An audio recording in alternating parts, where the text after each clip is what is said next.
가실까요? 네. 가실까요? 아,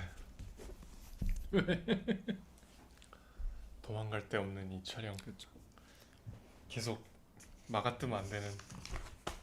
뭐 끊으면 되니까 중간에 지난주 많이 끊었으니까. 듣다 보면 궁금해지고 보다 보면 책을 사게 만드는 본격 책 읽기 권장 방송 책 읽어주는 기자 둘. 반갑습니다. 저는 김기학 기자입니다. 정현욱입니다. 안녕하세요. 반갑습니다. 책 진짜 많이 사. 진짜 나 계속 사. 제가 취재하지 않은 작품도 하기 때문에 그렇죠. 계속 사야 돼. 매주 한 2권씩 사는 것 같아. 보통 2권씩 사는 것 같아요, 저도. 네. 예. 근데 이게 신기한 게 책을 제가 이제 평소에 한 장도 안 읽다가 한 장도 안 읽었어요? 평소에. 컨셉이라며 그냥. 그러니까 그렇지. 그 컨셉은 설정 파괴. 그 캐릭터는 그렇게 안 사는 캐릭터다가 요즘에 이렇게 책을 이렇게 사다 보니까 한 권 더 이렇게 집게 되고 간 이게 김에 그런 게 있죠. 예, 약간 한 권만 사기 조금 아쉽죠. 내가 이 시간을 들여서 교보에 왔는데 그냥 가기 그리고 뭐 그거는 또 뭐야 책 보고만 있어도 약간 똑똑해지는 기분 있잖아요. 약간 뭐 요즘에는 서점에 가니까 무슨 메타버스 책이 쫙 깔려 있대. 메타버스 뭐 이런 것이다 뭐 보면서 책만 봐도 약간 아 요즘 메타버스가 대세인가 보군 뭐 이런 생각도 들고 여러 가지로 많이 변화가 삶에 일어나고 있는 것 같아요. 누가 왔죠? 안 됐다고? 역시 김 기자의 네, 이렇게 잠그면 열 수가 없네요. 오 작가님. 오 작가님 도망갈 데가 없어요. 우리 오 작가님 한 말씀 하시죠. 여기 뭐 방송에 오 작가 기침하는 거 다 들어가대. 다 들어가야 돼. 오 작가가 지금 방송이 한 5% 정도 차지하고 있어요. 5% 더 되죠. 더 되죠, 더 실제 기여는 실제 기여하는 바는 한 40% 정도 되지. 50%쯤 되지 않을까요? 50 아니. 25씩. 그 정도는 아니다. 말씀을 들어보니까 김 기자의 자기 개발을 위한 그렇죠. 그러니까 확실하다. 이 방송의 가장 큰 목적은 뭐다? 김기화의 책 읽기다. 독서 강제다. 자기 개발. 그러니까 자기 개발서를 여러분 백날 읽어봐야 아무런 도움이 되지 않아요. 그럼 이제 김 기자 과부하 걸리면 녹화가 지연되겠네요. 아니죠. 전 과부하되지 않죠. 저는 과부하되지 않아요. 전 열심히 책 읽고 자, 있습니다. 지금은 이렇답니다. 지금까지는 이렇습니다. 자 그렇습니다. 자 우리 지난주 방송에 달린 댓글부터 한번 보겠습니다. 지난주 방송 지난주 너무 왜 이렇게 조회수가 안 나오죠? 더럽게 재미가 없으니까 내가 재미없다 했잖아. 내가 왜 저 지리산에서 물에 발 담근 거보다 이걸 더 안 보시는 거죠? 책 얘기하는 거 별로 듣기 싫으신가요? 뭐, 저는 그렇게 생각하지 않습니다.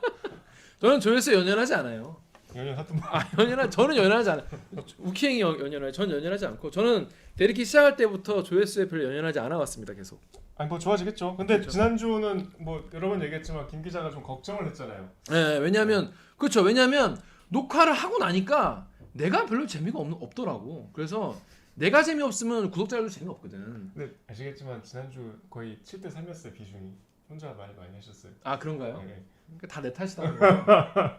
본인이 말하고 다 재밌었는데 그죠? 아니 근데 뭐 굳이 우리가 변명을 하면 이제 여기 댓글 보겠지만 새의 선물은 참 다루기가 어려운 작품이었어. 이게 쫙 어떤 줄기의 스토리가 없기 때문에 이게 뭐 참 캐릭터 설명하다가 날 새버렸어 그날. 그렇습니다. 그래서 이제 심의도의 총질 장면 곧 나올 것 같고요. 비겁한 변명입니다. 자 댓글 먼저 소개해드릴게요. 나정님이 그래 그거 얼굴 가리라고. 야 역시 전문가 오니까 계속 뭐, 터치를 나와줘. 아 그게 그거 용도로 있는 거였구나. 아니, 그런 건 아닌데 이거라도 해야 될 것 같아요. 이거 의도는 아니에요. 나아지는 게 이제 우리가 이런 것도 몰랐다니. 그리고 이제 이 다음 주엔 또 원상복귀 되고. 그 손상훈 기자는 우리 책 읽기 합류한 건가요? 이제 아니. 다급한 저희 손상훈 기자한테 안 물어봤으니까 조용해 주시고요. 다급한 부정. 여러분의 의견에 따라 가겠습니다. 여러분 선상훈 저는 찬성입니다. 아니 천상훈 기자가 계속 앞으로 좀 찬성입니다. 그렇군요. 그러면 찬성이신가요? 전 찬성이죠. 넷 중에 3명이 찬성이니까. 그리고 뭐 댓글 달아주신 분들의 의견도 좀 취합을 해보겠습니다. 나정님이 60년대 지방 소읍의 모습을 까칠한 소녀의 시선으로 담아낸 새의 선물. 그래 이렇게 줄거리 소개하면 되는데. 줄거리 소개요? 1분 안에 해야 되는데 어떻게 한 문장으로 해요? 60년대 지방 소읍의 모습을 까칠한 소녀의 시선으로 담아낸 작품이다. 이거 좋잖아요. 그럼 또 성의 없다고. 인간 군상의 다양한 모습을 진솔하게 담아놓은 세태 소설이면서 삶의 본질과 사랑에 눈을 뜨는 소녀의 성장 수설이기도 합니다. 깔끔하네. 나정님하고 하세요. 광진테라 박광진이 나쁜 놈이고 순분씨는 너무 바보 같네. 허서이가 나쁜 놈이네. 등장인물에 대한 말들이 많았지만 이 소설 속 모든 인물은 그리고 우리 모두는 삶에 희롱당하는 존재들이다라는 것이 주인공 진희의 견해였죠. 그리고 그런 삶을 나는 농담처럼 받아들이겠다고 무겁고 진지하게 받아들이지 않겠다고 결심을 합니다. 정말 90년대 인간형의 전형인 것 같아요. 결말 부분에 아버지의 급작스러운 등장에 대해 의아하시는 분이 있었는데 아버지는 그렇게 등장할 수밖에 없었다는 것이 저의 생각입니다. 아동기란 무릇 그렇게 벼락같이 끝나버리는 것이죠. 천천히 충분한 시간을 들여서 마무리되는 것이 아니라요. 그런 측면에서 진희 부친의 등장이야말로 외갓집에서 보낸 진희의 아동기를 끝내버릴 벼락같은 사건으로 딱 맞는 것이 아니었을까 싶습니다. 은희경 작가 소설은 마지막 춤은 나와 함께밖에 올랐는데 새해 선물을 알게 되고 읽게 되어서 정말 좋았습니다. 책 읽어주는 기자님 감사해요 라고 하셨습니다. 어떻게 생각하시는지? 일단 진짜로 책을 읽으셨네요. 그렇죠. 저희 방송 때문에 방송 보시는 분들의 수준이 클래스가 이 정도라는 거. 그리고 너무 훌륭한 뭐 이건 책에 실어도 될 것 같은 감상이어서 뭐 덧붙일 게 없습니다. 그렇습니다. 근데 삶에 희롱당하는 존재들이라는 말이 조금 뭐 물론 이제 그런 시선을 갖고 있는 캐릭터지만 여기 좀 바뀌잖아요. 나중엔. 예, 그리고 농담처럼 받아들이겠다. 이게 이제 제가 소개해드린 소설의 주제 같은 문장이긴 하지만 또 그걸로만은 정리할 수 없는 복잡한 인생사를 담은 뭐 시선들이 있죠. 근데 하여튼 이런 정리는 굉장히 경청할 만한 훌륭한 감상인 것 같아요. 주인공의 시선은 그랬다는 거니까. 네네. 그리고 이제 정연옥 기자가 안 본 것 같은데 본인이 그렇게 소개한 삶은 농담이다 그런 부분은 편집됐습니다. 편집됐습니다. 네. 지도 안 봐놓고 씨발. 왜 편집했죠? 왜 편집한 거야? 그렇습니다. 다음 페이우스님 댓글 읽으십시오. 왜 편집했냐고요? 재미없더라고. 그냥 뭐 편집될 거 뭘로 읽어? 안 본 거 걸렸어. 아니 봤어요. 봤는데 그런가? 자 베이우스님이 영옥 이모만은 우리가 그렇게 좋아했던 영옥 이모 커여운 소설 영옥 이모. 끝까지 영원히 철딱선이었길 바랬는데 나도. 이 눈 오는 밤 홍기용을 만나고 집으로 돌아왔을 때는 진짜 어른으로 훌쩍 자란 것 같아서 마음이 너무 아팠어요. 맞아요, 나도 그랬어요. 홍기용 등장하는 순간 속으로 홍기용이야. 나도 그랬어요. 그랬어요. 너무나 진짜. 운명적이지만 자기적이지 않은 제재. 그니까. 너무 김 기자 감상이랑 내 감성 똑같네. 소설 끝 저편 어딘가에서 이모와 홍기용이 아마 잘 됐을 그러니까. 거라고 저도 생각해요. 나도. 이모는 결국 홍기용과 잘 됐을 것이다. 나는 그랬을 것 같아. 시니컬한 진이가 공식 인중해진 그 순정이면 그렇지. 이모의 상처를 잘 보듬어주고 어머, 이모는 어머. 다시 풍선으로 돌아갈 수 있을 것 같아요. 어떡해. 홍기용이 안 좋으니 영옥 이모는 꼭 행복했으면 좋겠습니다. 또 순분 씨도 저는 딱 베이우스님 나랑 내 맘이세요? 나세요? 아니 근데 홍기용이랑 잘 되면 그 이모의 모든 노력이 너무 허무하잖아. 그러니까 그 노력들이 사실은 이제 별 의미가 없고 그런 것들이 결국에는 그런 걸 쫓았던 것이 사실 무의미했다는 거를 이제 이모가 깨닫고 순정 이 진이가 공식 인증해준 순정을 가진 홍기용과 알콩달콩 투닥투닥 잘 살았으면 좋겠다. 이렇게 될 거면 경자랑 왜 싸운 거야? 그니까 아니 우리는 늘 이제 어린 시절에 그런 싸움이 있죠. 돌아보면 야 내가 걔를 왜 좋아했지 미쳤나? 차라리 그 친구랑 그냥 잘 지낼 걸. 맞아. 그런 생각 들지. 저는 첫사랑이거든요. 쑥스러워. 진짜 몇 살 때입니까? 중학 그때 얘기했죠. 중2 때. 저 중2. 중2 때. 근데 지금도 알거든요. 어. 그 뭐 이렇게 근황도 알고 가끔 뭐 여럿이 볼 때도 있는데 이렇게 가서 얘기해주고 싶어. 아니야. 뭐 너무 짜증나 보면. 아니야. 내가 쟤를 왜 진짜. 아니야. 그 얼마나 우월감을 갖고 나를 보겠어. 지금도 뉴스 볼 때마다 이럴 저래봤자 나한테 까였던 애야. 이런 느낌? 자 공식으로 아니야 해주시죠. 너무 아니야. 아니야. 자 그리고 이모가 다시 풍선으로 돌아갈 수 있었던 거 너무 이쁘고 좋은 편이다. 그렇게 되겠죠. 그랬으면 좋겠어요. 계속 힘들지 않겠죠. 홍기용이 그 순정을 계속 간직해서 영옥 이모 행복하게 해주세요. 그리고 순분 씨는 저는 그 광진테라 아저씨 박광식인가? 박광식 의학 전문 기자 아니에요? 박광진 테라스. 박광진? 박광진. 왕년의 박광진.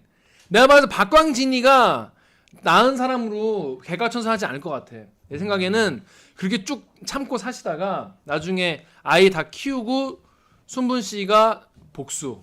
나중에는 박광진이가 애한테도 이제 외면받고 순분 씨에게도 버림받아가지고 좀 불행해졌으면 좀 좋겠다. 그 이제 곧 우리가 다룰 공지영 소설에 그런 장면이 나와요. 평생 이런 박광진 같은 남편한테 시달리던 여성이 이제 늙어서 이 박광진이 뭐 중풍으로 쓰러져서 거동을 못하거든. 어느 날 딸이 화장실 가다가 문틈을 신음소리가 나서 봤더니 목을 조르고 있는 거야, 엄마가 아빠의. 이제 내가 평생을 시달렸던 남편이 거동을 못하니까 그러면 이 여자 입장에서는 이제는 심지어 병간호까지 해야 되잖아. 그건 못하. 죽이진 않지만 너무 이 화가 나서. 그래서 그 남자가 막 이렇게 막 캑캑거리는 소리를 듣고 그 딸이 엄마를 굉장히 증오해요. 그런 장면이 나와. 공지영 소리 그런 게 나와요? 근데 이제 되게 하드코어한 소설이구나. 딸이 어른이 돼서 이혼을 해보니까 엄마를 이해하는. 나는 지금도 이해가 되는데. 난 지금도 이해가 돼. 지금은 40살이시니까. 아니 나는 근데 난 이 순분 씨면 저 그럴 것 같다는 생각이 듭니다. 그러니까 그런 이 시대를 통과한 이제 어머님들은 무슨 말인지는 알 것 같다. 다는 아니겠지만 많이들 있으신가 봐요. 다음 댓글 우리 수년유님이 오래전에 읽은 책인데 중간중간 김기하 기자님이 읽어주시는 소설 속 귀엽고 진지한 문장을 들으니 다시 읽고 싶어지네요. 그리고 누가 우키행 버전 줄거리 여침이 없다고 했나요? 괜찮았는데 근데 1분 30초가 깔끔하다 이런 말씀해 주셨어요. 1분으로 끝내겠습니다. 1분으로 자를게요. 앞으로 자신 있으면 그렇게 해보시고. 다음 편의점 상어덮밥님의 이거 왜 찾아온 거야 이거 우키행 댓글 본인이 읽어주시죠. 우키행 부분. 나 오늘 밤에 지리산 간다. 같이 가자고 해봐야지. 원래는 이거였는데 김기화가 지리산에 왜 가요? 더 뒤지겠는데 바로 이렇게 나오니까 혼자 지리산 간다. 혼자 있고 싶어서 이렇게 된 거 아니겠냐는 킹리적 가심. 창피하게 이런 거네. 책 읽기 재밌는데 왜 걱정하시냐고. 당장 조회수 낮아도 몇 년 뒤에 어떤 계기로 책이 화제가 되면 조회수가 오를 수 있죠. 대일기 팬 시각이 아니어도 객관적으로 괜찮으니까 단기적 욕심 버리고 방송에 자부심을 가십시오라고 했는데 제가 처음에 기획한 의도도 이런 거였어요. 이제 유튜브 같은 경우에는 아카이브 같이 언제든지 뭐 그 책이나 그 컨텐츠가 떡상을 하면 이제 같이 이제 그 관련해서 보는 경우도 있기 때문에 전 지금 조회수는 별로 신경 안 쓰는데 제가 지난주에 특히 그랬던 뭐냐면 내가 재미가 없었어. 내가 재미가 없으면 딴 거보다 이 구독자분들한테 내가 미안한 마음이 드는 거야. 내가 미안해서 우리 찐 구독자들은 그래도 얘네가 하는 거라고 또 우쭈쭈하면서 봐줄 텐데 그분들이 이거를 재미없는 거 억지로 참고 보면 어떡하나 이런 그런 막 짜증이 나가지고 그래서 약간 마음이 계속 우울했던. 그래서 다 드러냈어요? 네? 다 드러냈어. 그래서 그 뭐 편집해놓은 걸 보니까 재미가 좀 있었어? 안 한 거보다 나아요. 그때 녹화를 2시간 7분 했다니까. 근데 나중에 편집을 하고 나니까 1시간 조금 넘는 그런 거였죠. 그러니까 이제 뭐 재미를 위해서 캐릭터 소개만 남겨놨더라고. 캐릭터 소개를 다 자른 거예요. 캐릭터 소개 하여튼 캐릭터 소개를 절반 넘게 끝나니까 끝났던데. 그러니까 우리가 그러니까 캐릭터 소개하다가 날 샌 거요. 아무튼 그랬다. 자 다음 댓글 우리 테티스 피님 댓글. 네. 테티스 P님이 왜 정현욱 기자님이 걱정하셨는지 조금 알겠는 무슨 걱정을 말씀하시죠? 꼭 KBS가 선정한 50 손가락으로 책 읽기를 채우실 건지요? 전 그냥 대들기 스텝이 선정한 책이나 조금은 논쟁적인 책으로 선정하면 안 되는 건지요? 김기하 기자가 정현욱 기자가 추천하는 책이나 오진주 작가가 재밌게 읽었던 작품들도 알고 싶어요. 평론가가 아닌 우리 대들기 팀은 어떤 책을 읽고 계신지도 궁금하고요. 또 우리 책 읽기 독자에게 추천받은 책을 함께 읽고 얘기해보는 시간을 가지면 안 되는지요? 솔직히 이번 편 그저 그랬습니다. 어떻게 생각하십니까? 요거를 끝나고 따로 얘기하는데 다 잘라요 자꾸. 근데 이게 그것까지 하니까 시간도 너무 길고 차라리 그거를 따로 편성을 하면 모를까. 이게 그걸 따로 하면 또 업로드할 게 너무 많은 거지. 아니 아무튼 짧게라도 그렇게. 짧게라도 지금 요즘에 무슨 책 읽고 있습니까, 정혁기가? 재밌게. 근데 요새는 이 책 방송에 치여갖고 계속 그 책 보고 있어요. 그렇습니다. 자 오진우 작가가 재밌게 읽었던 작품 뭡니까? 최근에. 오진주 작가가 재밌게 읽었던 책 제가 압니다. 철학 익스프레스. 소크라테스 익스프레스. 소크라테스. 네. 제가 저도 샀거든요. 아직 보진 않았는데. 그거를 제목만 딱 들으면 되게 별로일 것 같은데. 철학책인데 엄청 쉽게 읽혀요. 그 요새 베스트셀러예요. 아 그래요? 소크라테스 익스프레스. 그러니까 기차를 타서 철학 얘기를 하는 컨셉이에요. 아 진짜 기차 타는 얘기야? 익스프레스. 기차에 타서 이제 뭐 책 읽고 여러 가지 에피소드들을 철학자들을 이렇게 결부시켜서 되게 어. 쉽게 썼는데 그게 아마 기자인가 뭐 그렇죠. 그 쓴 저자가 모르겠습니다. 철학자가 아니에요. 음. 그 대중적인 글을 많이 쓰시는 분이라 굉장히 재밌어요. 본인도 그런 거 좀 써보시죠. 책을 읽는데도 벅차서. 그렇습니다. 근데 저도 테티스피님 의견에 완전 동감하는데 일단 요걸 일단 진행하면서 요게 좀 안정화되면은 이렇게 과제를 뻗어 나가는 식으로 한번 진행을 해보겠습니다. 자, 이번 주에 소개해드릴 소설 뭡니까? 이게 우리 갖고 있는 책이 다르죠. 음. 무진기행. 김승옥 소설가의 이 뭐 너무 수능스럽죠? 교과서에서도 보셨을 거고. 아니 내가 이거를 회의하고 있는데 본부장이 지나가면서 이번 주에 무진기행하냐 이러는 거예요. 아 우리 방송? 예. TV 말고. 아니 지금 오진우 작가랑 나랑 이제 이렇게 회의하고 있는데 어제 어. 본부장이 지나오면서 야 무진기행하냐 그러는 거예요. 그래서 예 실기는 기자입니다. 막 또 그랬거든. 순간 또 잘 보여야 되니까. 했더니 본부장 야 무진기행 방송하려면 저기 순천 가서 해야지 또 이러는 거예요. 아 그래? 아 그래. 아 그래서 아는구나. 아니 뭐 꼭 그래 하나. 아무튼 무진기행이었다. 무진기행. 저는 이거 옛날에 사서 봤어요. 무진기행 뭐 사실 한 번씩 봤죠. 기억이 안 나서 그렇지. 그렇죠. 전 다시 봤습니다. 자, 여러분은 다 이건 다 보셨죠? 이거 짧고 이것도 엄청 짧기 때문에 그리고 짧은데 이제 그럴싸한 문장이 많아서 이제 보고 나서 어디 가서 이제 아는 척하기도 좋고 워낙 이제 또 논쟁적인 그런 게 내용이 많기 때문에 읽을 만한 책이다. 근데 이게 일단 선정된 이유 짧게 한번 얘기를 해주시죠. 50선에 들은. 몇 번 말씀드렸지만 60년대는 김승옥의 시대라고 하거든요. 60년대는 60년대 김승옥의 시대, 70년대 황석영의 시대, 80년대 이문열의 시대. 이문열 우리 했고 그만큼 우리 문학사 90년대는 누구 시대예요? 90년대 트로이카? 너무 많죠. 너무 쫙 나온. 네.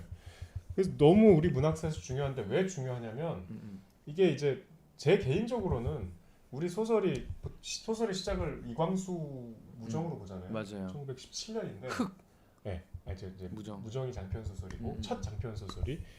근데 이제 일제 시대 소설들은 아무래도 개인이 좀 상실된 스토리잖아요. 그 민족과 역사와. 네, 그렇죠. 대의의. 근데 이제 그 시대에 그래도 개인에 천착한 작가가 이상이었던 것 같아요. 뭐 문학사에서도 그렇게 평가를 하고 네.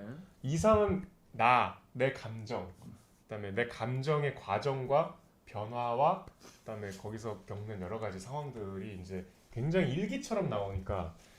근데 이제 그걸 본격적으로 문학사에 드러낸 소설이 이 무진기행이라는 그래요? 받아요. 네. 이 문학사에 이제 나가 등장했다.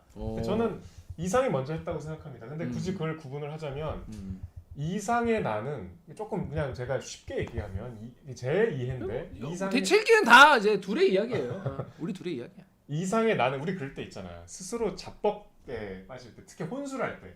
아 혼술할 때. 내 고독을 스스로 너무 아름답다고 느낄 때. 그런 적 있어요? 네. 많죠 누구나. 아 입으로 혼술을 자주 하는데 저는 혼술을 잘 안 해요. 술이 약해가지고. 근데 기억나는데. 혼자 맥주 많이 마시잖아요. 그건 이제 뭐 드라마 볼 때 그냥 무한도전 볼 때 이제 맥주 마시는데 그게 아니라 대학생 때 고독하고 싶은 거야 내가. 그래가지고 대학생 때 그래서 투다리를 갔어요. 혼자 투다리를 몇 학년 때요? 대학교 이제 군대 가기 직전이지. 군대 가기도 전에. 군대 가기 전에. 한참 겉멋 들었습니다. 한참 겉멋에 어떤 겉멋이 여기 정수리를 뚫고 나왔을 때. 그 머리가 다 노란색이 됐잖아요 그때. 근데 그때 뭔가 나의 허세를 다 이제 완성시키고 싶어서 펜을 들고 그 여러분 그거 알아요? 옐로우 페이퍼 그 노란색 종이 있잖아. 옥스포드 써. 지금도 있어요, 저. 거기에 써야지 나. 거기에 써야 폼이 나는 거야. 근데 그 펜과 종이를 들고 무슨 바에 안 가고 투다리를 갔어요? 그때는 바를 몰랐어요. 그리고 내가 고대 나왔기 때문에 고대 앞에는 바가 녹턴이라고 한 게 있었어. 진짜 고대 앞이었어. 고대 내가 아는 우주가 고대야. 그 당시에는 2002년 이럴 때는 내가 아는 우주는 고대 앞밖에 없는 거예요. 그래서 녹턴이라는 바는 거의 너무 비싸. 자꾸 미간이 찌푸려진다. 그래서 투다리에 갔어요. 투다리에 가는데 내가 술이 약하잖아. 그래서 그때 여러분 혹시 아시는지 모르겠는데 흑주라고 있어. 흑주. 약간 약한 술이에요. 그냥 흑주라는 게 있었어. 요즘엔 잘 안 파는데. 그러니까 백세주 짝퉁 같은. 그쵸. 그 싼 백세주야. 그 흑주를 딱 시켜놓고. 혼자 갔으면 소주 먹어야지. 그 흑주를 딱 시켜놓고 일기를 쓰면서 술을 먹는 거야. 근데 때 혼자 먹으니까 술이 너무 빨리 취하는 거예요. 그럼 기분 좋잖아요. 가지고 좀 쓰다가 잤어. 수다리에서 혼자. 수다리 혼자. 수다리 막 사람 많을 텐데. 막 많은데 나 혼자 이렇게 쓰다가 그냥 잤어. 그래서 주인 아줌마가 깨워서 아유 뭐냐 아유 집에 갔어. 되게 매상도 안 나오는 손님. 매상씨. 혼자 자리 차지 않는 거죠. 뭘 매상 술도 안주도 그때 아마 제일 싼 거 시켰을 거예요. 황도 이런 거 하나 먹고. 황도에 그냥 흑주 이런 거 먹고. 나가! 아무튼 난 그래서 이게 좀 안 맞는다 그런 거랑 좀. 그 이후로 혼술 잡법 안 해요? 혼술 잡법 안 해요. 혼술 잡법 절대 안 합니다. 그러니까 전늘 남이랑 먹어요. 자요 술 먹으면. 혼술을 하면서 잡법을 이제 할 때 스스로에게 너무 흡족한 게 이상이라면 잡법을 하면서도 약간 좀 내가 좀 이건 너무 좀 창피한데 좀 내가 좀 과한데 이런 생각을 좀 하는 게 김승호. 일말의 양심이 있는 게 김승호. 약간 부끄러워하는 부끄러움이 있는 게 조금 김승호. 그렇게 구분이 되는 것 같은데 어쨌든 문학사에는 이 무진기행을 통해서 본격적으로 우리 소설이 우리 문학이 이제 개인에 천착하기 시작했다. 굉장히 그런 의미가 있는 작품이라서 50편의 아주 상위권에 들어간 것 같습니다. 이건 그러니까 뭐 빼놓을 수 없는 소설이죠. 우리 문학에서 개인에 집중하기 시작한 건 역시 무진기행부터지. 뭐 이렇게 얘기하면 되는 거예요? 그렇죠. 오케이. 자, 그렇습니다. 그리고 많은 소설가 지망생들이 소설가가 된 사람들도 그렇고 이 습작을 많이 그러니까 저 필사를 많이 했대요. 따라 쓰는 거. 네, 이게 문장이 이제 뭐 우리 말씀드리겠지만 문장이 그냥 주옥 같잖아요. 그 조정래 선생이 며느리한테 시킨 거 아니에요. 태백산맥 다. 아니 이제 똑같이 공부하는 사람들이 내가 이렇게 되고 싶어서 이렇게 따라 써보는 거지. 그럴 만큼 문장들이 굉장히 아름다워요. 근데 이제 저는 이런 소설 별로 안 좋아해요. 왜 안 좋아하는지는 또 얘기를 해보겠습니다. 자, 여러분 지난주 1분 줄거리 정리에 대해서 굉장히 호평이 많았어요. 호평 좋다. 혹독하게 비난하셨죠. 그러니까 원래 비난 속에서 이 꽃이 피는 거 아니겠습니까? 그래서 이번 주에도 이제 1분 만에 이 내용 무진기행 이 짧은 책인데도 어떤 내용인지 모른다 궁금하다 하는 분은 계실 것 같아서 이번에도 정유럽 기자가 1분 만에 요 내용을 정리를 하도록 하겠습니다. 자, 준비됐나요? 가시죠. 시작. 주인공은 33살 윤희중입니다. 돈 많은 과부와 결혼을 했어요. 그 과부는 큰 제약회사의 오너 딸이에요. 그래서 이제 곧 이 윤희중은 전무가 돼요. 전무 오너의 사위니까 머리 좀 식히고 와라. 이제 그 와이프가 잠깐 이제 전무가 되기 전에 쉬고 오라 그래서 자기 고향 무진으로 갑니다. 자기 고향 무진은 결코 이상적인 공간이 아니에요. 자기가 왜냐하면 힘들 때마다 찾았던 곳이기 때문에 뭔가 자기의 찌질한 모습이 담겨 있는 그런 고장인데 이제 오랜만에 어쨌든 자기 고향에 내려가서 오랜만에 자기를 흠모했던 후배, 남자 후배, 독서광이었던 자기를 흠모했던 피츠 제럴드를 좋아하는 후배를 만나고 또 친구도 만나고 그 다음에 하인숙이라는 선생님, 후배와 친구와 술자리에서 알게 된 그 선생님과 짧은 연애를 하고 그런 여러 가지 에피소드를 겪은 끝에 부끄러움을 안고 다시 서울로 돌아간다. 이런 얘기입니다. 짧아. 그러니까 앞에 머리가 길어 이게 앞이 무거워. 딱 봤는데 15초가 지난 줄 알았는데 15초 남았더라고. 15초 남은 거였습니다. 네, 그렇습니다. 자, 여러분 무슨 내용인지 이게 사실 이야기는 짧아요. 이야기가 없다시피 하죠. 맞아요. 제가 얘기한 게 다예요. 무진에 왔다 무진에서 가는 게 끝이에요. 자, 정유럽 기자 이 여러분에게 무진기행이라는 소설을 추천한다면 왜 추천을 하겠습니까? 일단 추천을 우리가 뭐 어떻게 얘기를 해야 될까요? 왜 읽어야 되는지. 이거는 그냥 읽어야죠. 그냥 읽어야 된다. 이거는 무진기행 그냥 읽으면 된다. 네, 이거는 소설을 논할 때 이렇게 뭐 빠지면 안 되는 좀 작품들이 있잖아요. 그 중에 하나죠, 사실. 무진기행을 읽어야 그래도 좀. 저도 그렇게 생각이 가성비가 좋다. 또. 이렇게 짧기 때문에 요거만 읽어도 어디 가서 그러니까 이게 얘기할 때 무슨 안개가 이제 우리가 살면서 낀 데가 있겠습니까? 무진 같구만. 그리고 뭐 여기가 내뿜은 입김 같구만. 뭐 이럴 수 있는 거예요. 여기서 이제 늘 무진기행 하면 꼭 등장하는 그 한 단락을 제가 읽어볼게요. 이거는 얼마나 유명한 거냐면 요 앞에 아예 그 문장 하나 써놨어. 그러니까 이 문장이 어떤 역할이냐면 이 소설이 말씀드린 대로 사실 문장 미학이 대단히 뛰어난 소설인데 딱 소설 초반부에 야 나 김승욱이야. 김승욱이야. 그러니까 아예 그걸 뭐라 하지? 딱 제압하고 초장부터 제압하고 그렇지. 들어가는 아주 앞부분에 자 내가 누군지 알려줄게 하는 부분인 것 같아요. This is 김승욱. 그래서 딱 초장에 이제 주인공이 무진으로 이렇게 막 가요. 버스 타고 가면서 사람들이 얘기하는데 야 뭐 무진에는 뭐 명산물이 없잖아. 여기는 특산물이 없잖아. 이런 막 이런 얘기 하거든. 근데 거기에 대해서 뭐 알도 못하는 새끼들. 무진에는 명산물이 없는 게 아니야. 그것은 안개다. 안개가 명산물이라는 거예요. 아침에 잠자리에서 일어나서 밖으로 나오면 밤사이에 진주해온 적군들처럼 안개가 무진을 삥 둘러싸고 있는 것이었다.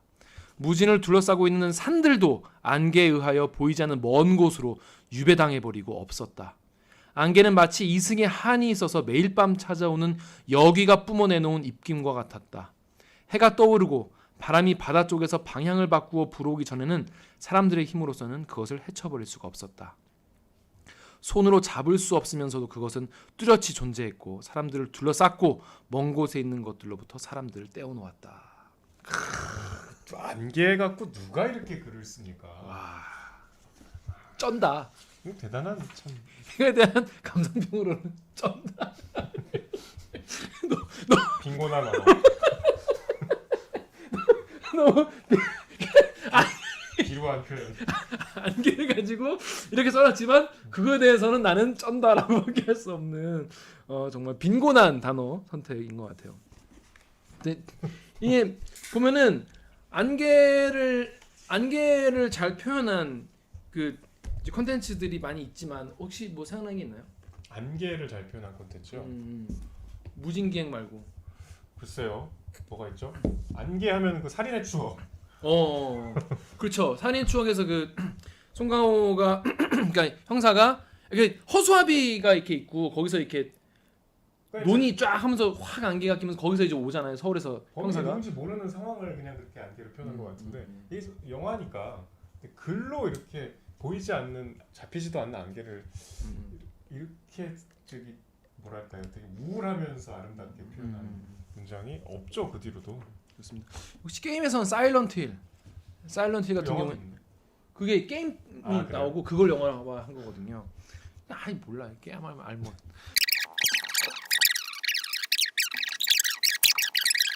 공포심 극대화한 되게 잘 만든 그런 케이스로 아울라스트 같은 경우에도 마찬가지죠. 이게 이 안개라는 것이 인간에게 주는 어떤 오묘한 감정, 아름다우면서 약간 무섭고, 그러니까 교통사고도 많이 나잖아요.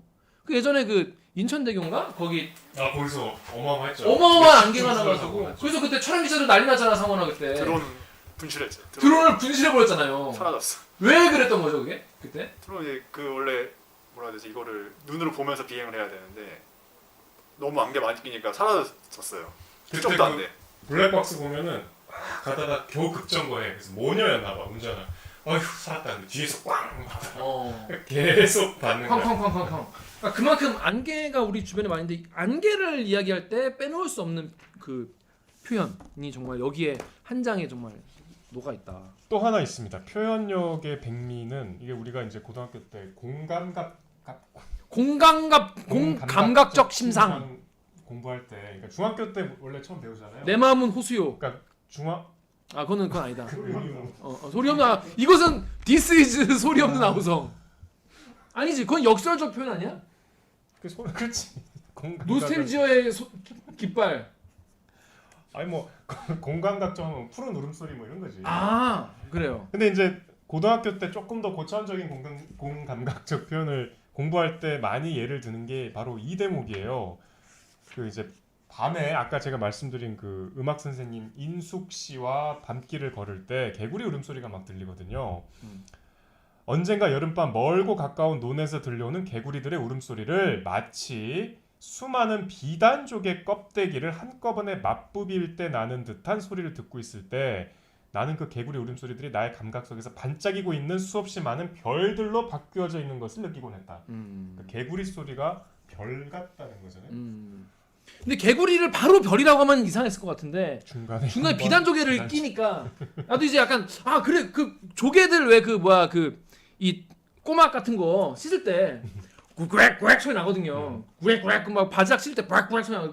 오 그럴싸한데 싶었거든. 근데 비단조개가 또 뭐 반짝반짝해 보이잖아요. 내가 비단조개를 보지 못했지만 반짝반짝합니까?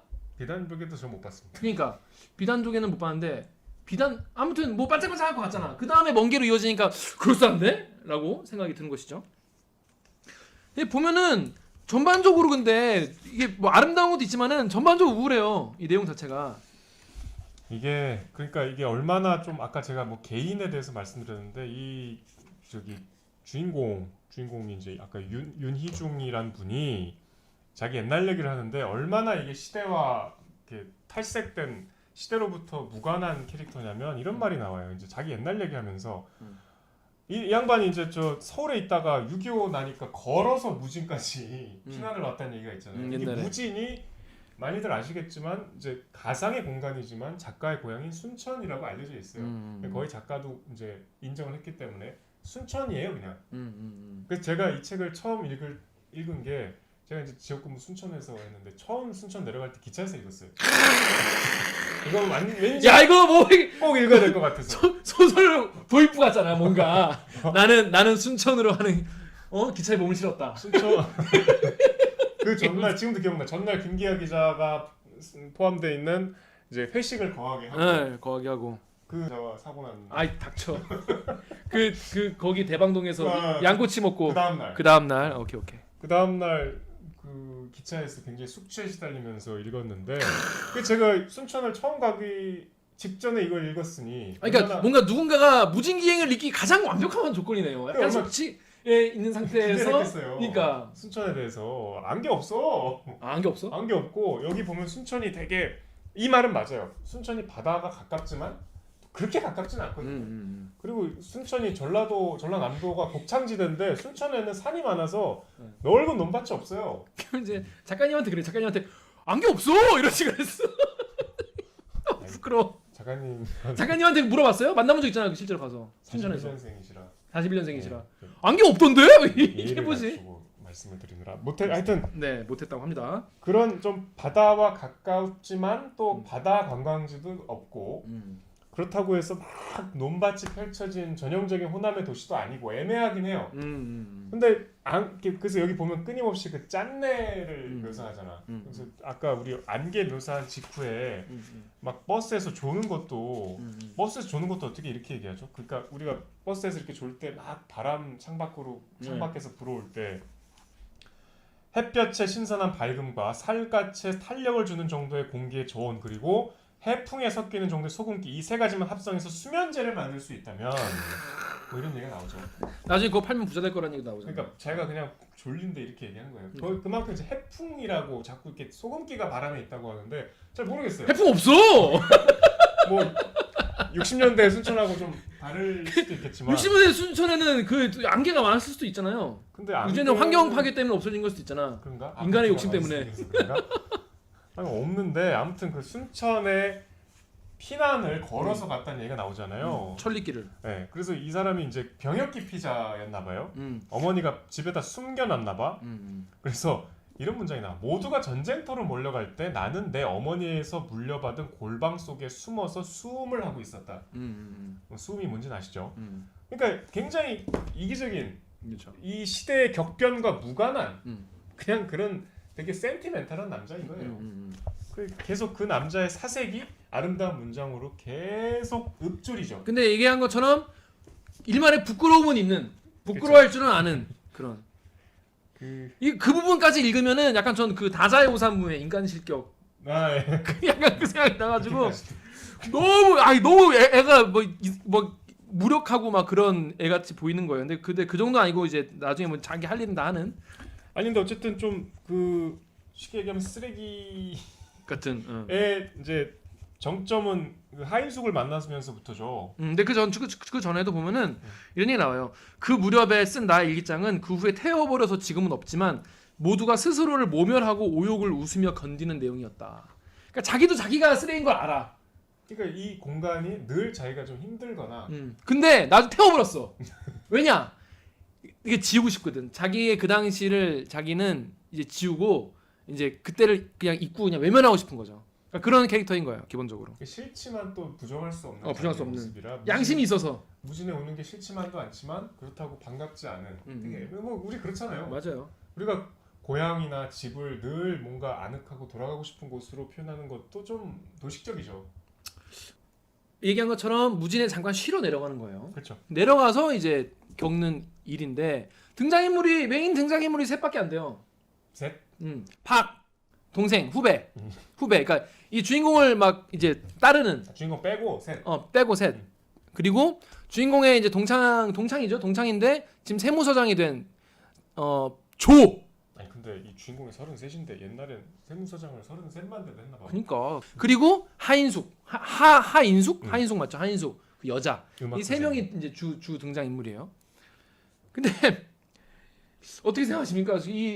그러니까 여러분 내용 다 아시겠지만은 가서 이제 박이라는 후배가 자기를 되게 동경하고 지금도 되게 존경하는 모습을 느끼고 조가 되게 천박하고 속물적 근성을 뭐 뿜뿜 부리는 거를 보고 하인숙이 그 자리에 3명 자리에 4명 자리에 와가지고 같이 술을 마시다가 하인숙이 노래를 부르고 그러다 하인숙이랑 눈이 맞고 그리고 그 다음날 하인숙이랑 같이 데이트를 가서 바로 자고 내일 일주일 동안 우리 연애나 서로 이제 유부남인 거 알지만 연애나 하시죠. 오케이 콜. 그랬는데 갑자기 와이프가 내일 올라오세요. 그래서 들어와. 그래서 sorry. 그리고 올라와요. 이게 무친기행의 주 스토리예요. 그죠? 되게 좀 더 쓰레기 같지만. 내가 하나라도 빠뜨린 거 있나? 아니 뭐 없습니다. 맞죠. 네, 맞습니다. 그러니까 요즘 말로 쓰레기예요 남자. 그러니까 그 하인숙이 사실은 좀 꼬시는 면이 있죠. 내일 보자. 서울로 데려가 달라고 이러면서. 뭐 되게 적극적이었죠. 굉장히 여성분이 적극적이었어요. 음. 가지고 집 여성분이 데려다 달라고 밤늦게. 밤늦게 집까지 어떻게 나를 그냥 무서워요 이러면서 손 잡고 막. 요놈 그냥 아주. 그 다음 날 같이 그러니까 이 주인공이 자기가 예전에 이제 그 폐병을 앓았을 때 묵었던 이제 하숙집 뭐 여인숙 뭐 그런 이제 그런 집에 이제 가는데 거기서 예전에 있었던 방을 이제 구경을 하러 갔다가 같이 그 방에 들어갑니다. 그 다음에 나는 가지고 온 선물을 내놓았고 그 집 주인 부부는 내가 들어있던 방을 우리에게 제공해 주었다. 나는 그 방에서 여자의 조바심을 마치 칼을 들고 달려드는 사람으로부터 누군지가 자기의 손에서 칼을 빼앗아 주지 않으면 상대편을 찌르고 말 듯한 절망을 느끼는 사람으로부터 칼을 빼앗듯이 그 여자의 조바심을 빼앗아 주었다. 그 여자는 처녀가 아니었다. 그 다음에 그 여자는 처녀가 아니었다는 얘기는 왜 쓴 것 같아요? 한 번 더 얘기해 준 거죠. 나 이분하고 이런 일이 있었어요.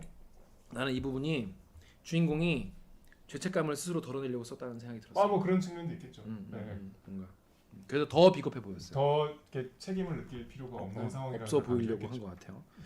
자, 근데 여기서 보면은 제가 그 구독자분 중에 한 분이 내가 감명 깊게 읽은 평론이 있다면서 평론을 보내주셨어요. 이 무진기행에 대한. 구독자 중 한 분이요? 네. 근데 그걸 읽으니까 그럴싸하다 이런 생각이 들었어요. 그래서 거기서 설명한 부분을 조금 제가 정리를 해드리면 이게 고대 국문과 이남호 교수라는 분이 쓰신 건데 윤희중의 후배인 박이랑 이 속물인 친구 조 이 둘이 이 주인공의 두 가지 면을 이제 비춘다는 거예요. 그러니까 왜냐하면 주인공도 사실은 순수한 면이 있어. 보면 문학소년이었어 옛날에는.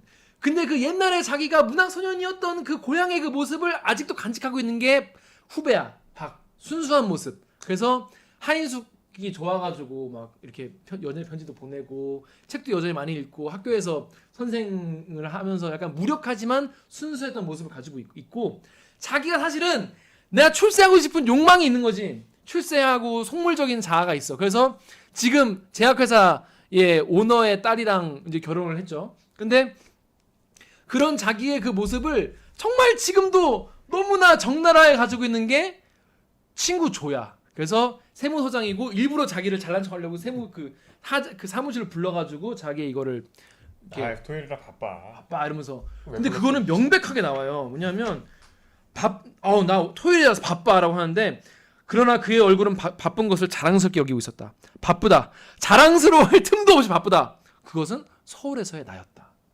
그러니까 서울에 두고 온 나의 그 천박한 그 속물적인 모습을 이 조에서 보는 거죠. 그 두 가지 다 가지고 있는데 하인숙은 뭘 표현하고 있냐면은 나의 마음을 반영하고 있는 거예요.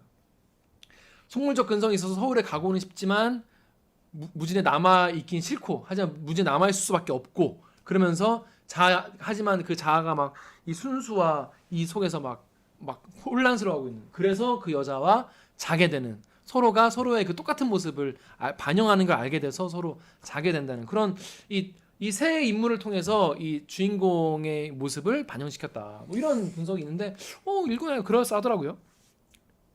너무 갖다 붙인 거 아닌가요? 이남호 교수님 앞에서 그렇게 말해 보시죠. 아니 그냥 웨이즈에서 젊은 남녀가 뭐 연애하는 게 뭐 그렇게 대단한 이유가 필요한가? 그래서 별 이유 없이도 막 외지에서 막 그렇게 잠자리 하고 그러시나요? 뭐라고요? 당신 고소하겠어. 왜 고소를 해? 무진기행의 영화도 있잖아요. 3개나 있더라고요. 영화인데 영화 말고 전 개인적으로 영화보다 TV 문학관 그 81년도에 우리 KBS에서 만든 똑같이 드라마가 만든 있어요. 그 유튜브에 지금 다 있어요. 유튜브에 그냥 바로 보시면 보실 돼요. 수 있어요.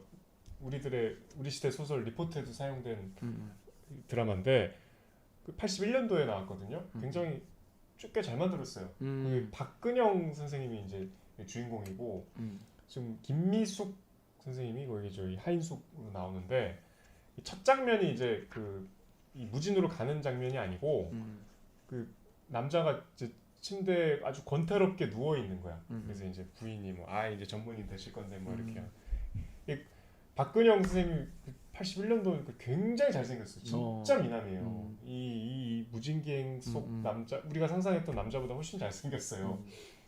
그래서 이제 이 81년 드라마라는 걸 감안하더라도 이 주인공이 너무 매사 24시간 너무 폼을 잡아. 늘 쓸쓸해. 침대에 누워서도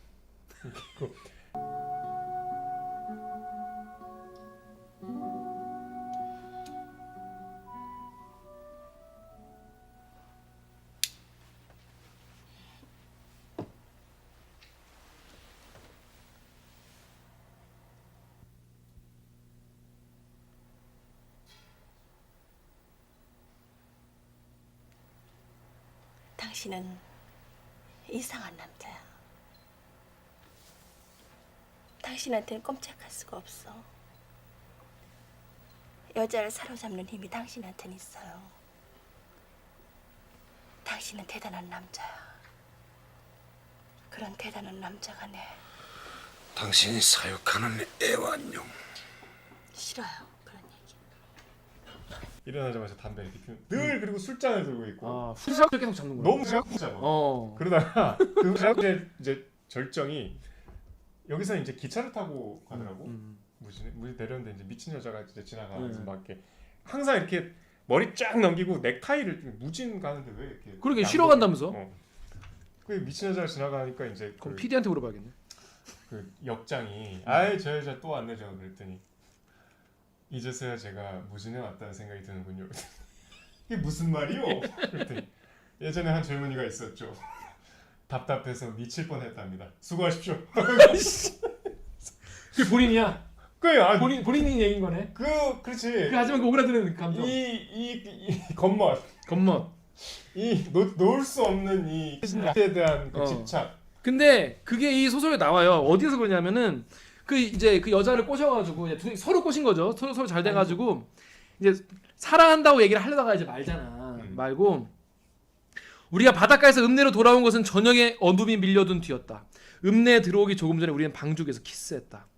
전 선생님께서 여기 계신 일주일 동안 멋있는 연애를 할 계획이니까 그렇게 알고 계세요. 이렇게 여자 얘기한 거예요. 그러니까 딱 이 사람이 원하는 여자를 딱 원하는 대답을 해준 거야. 그러니까 내가 혹시 이거 얘가 나 유부남인데 혹시 나는 서울에 전무가 돼야 되는 전무가 돼야 되는 이 집안과 척질 수 없는데 집안이 거의 자기 인생의 목표였던 거죠. 그런데 일주일 동안만 그러니까 이 여자도 머리가 좋은 거지. 이 남자가 어디까지 원하는지 알아. 그래서 일주일 동안만 놀자. 는 거죠. 헤어짐에 여자가 말했다. 그랬더니 개허세를 부려. 개허세. 이게 왜 개허세냐? 자, 그렇지만 내 힘이 더 세니까 별 수 없이 내게 끌려서 서울까지 가게 될 걸. 내가 말했다. 이게 왜 진짜 찐 허세냐면 자기는 그럴 생각이 없어. 그렇지. 자기는 서울에 이 여자가 따라오면 어떡하지라는 그 공포가 오히려 속에 있다고. 그럼에도 불구하고 그 앞에서는 여자한테 멋있게 보여야 되는 거야. 결국은 그냥 가잖아요. 결국은 그걸 다 찢어버리고 서울로 그냥 가잖아요. 그게 중요한 장면인데 이 일주일 예정이 돼 있었는데 이게 그러니까 이 얘기 잠깐만 이게 더 하자면은 이거는 진짜 이 남자가 이 여자가 머리가 더 좋아서 이게 허세라는 걸 알아차릴 정도의 여자면 정말 고수고 이 말을 더 믿어버리면 어떡해. 어머 그러려나? 이러면 사실 스스로 불러온 재앙에 짓눌려 이제 양을 해주니까 계속 이제 마음을 주겠죠. 그렇죠. 남자를 믿고. 그런 희망을 주면 근데 줄 수 있을 거라는 그런 어떤 리스크를 감수하고도 허세가 더 중요한 거야. 이 순간만큼은. 그러니까 이 주인공은 진짜 허세충이다. 찐이다. 근데 그 허세가 너무 멋있어서 뭐 있어서. 잘 이렇게 미워하기 힘들지. 그렇죠. 미워하기 힘들지. 그래서 뭐라고 하냐면 이제 그 다음 날에 근데 전보가 오잖아요. 와이프가 이제 현실에서 똑똑 아저씨 시간 다 됐고요. 이런 거잖아. 시간이 너무 빨리 됐어. 일주일 예정이었는데. 일주일 예정이었는데 27일 회의 참석 필요 급 상경 바람 0. 그러니까 자기 와이프가 아저씨 정신 차리고 나와 이제 이런 거죠. 그랬더니 전보와 나는 타협안을 만들었다.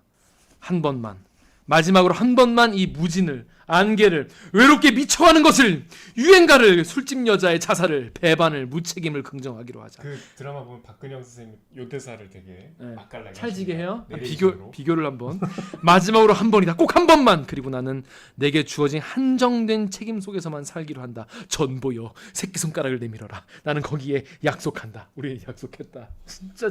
진짜 이 남자의 비겁하고 찌질한 이 자기 긍정, 자기 합리화. 꽃 중에 꽃은 뭐다? 자기 합리화다.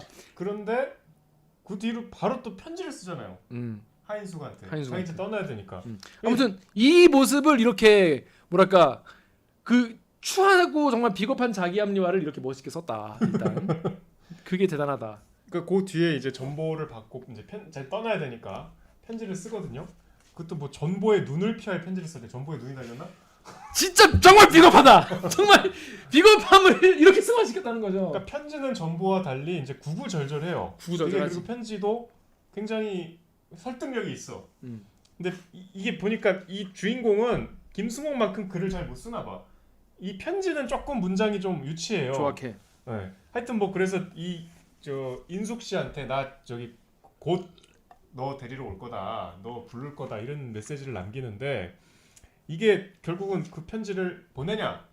찢어버리죠. 그러니까 저를 믿어주십시오. 그리고 서울에 준비가 되는데 소식을 들으면 당신의 무진을 떠나 내게 와주십시오. 우리는 아마 행복할 수 있을 것입니다. 그러니까 쉽게 말해서 와이프랑 이혼하겠다는 그 앞에 그걸 사랑하고 있습니다. 사랑하고 있습니다라고 쓰잖아요. 당신은 제 자신이기 때문에. 그래서 항마력 진짜. 그래서 이 소설을 전보와 편지의 대립으로 보기도 해요. 맞아요. 그런 얘기도 있어요. 전보는 굉장히 그 딱딱한 욕망의 세계고 굉장히 그 정이 없잖아요. 각이 져 있고 편지는 구구절절. 근데 이남호 교수의 평론에 뭐한 얘기가 있냐면 여기 나오는 편지는 모두 다 전달되지 않았다는 거예요. 이게 무슨 말?